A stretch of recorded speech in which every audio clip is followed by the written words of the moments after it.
សួស្តីបងប្អូនកំពុងរយយុទ្ធវិធីថ្មីសម្រាប់ចំការលម៉ើខ្ញុំបាទមានការផ្លាស់ប្ដូរជារៀងរាល់ឆ្នាំ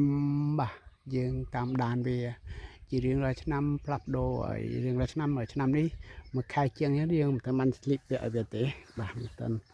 ពាក់ឲ្យវាទេបាទយើងតាមដានទៅទៀតបាទនឹងអាចបើសិនស្លៀកពាក់វាអាចគ្រោះថ្នាក់ដល់យើងអញ្ចឹងនឹងវគ្គមួយយើងទៅស្លៀកពាក់ឲ្យវាទេនេះវគ្គមួយណា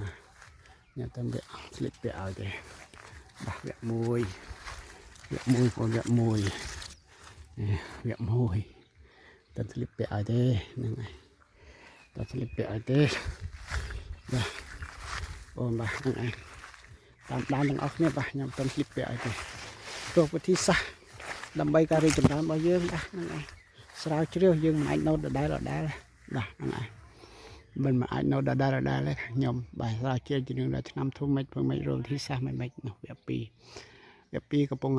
ជាប់ល្អដូចគ្នាដាក់ដបមកនោះដាក់ដបខ្ទុះវាគ្រប់ណាដាក់ដបឯងមិនដាក់ដបក៏ជាប់ល្អដែរបងប្អូនបាទក៏ជាប់ល្អដែរហ្នឹងហើយបាទអរគុណច្រើន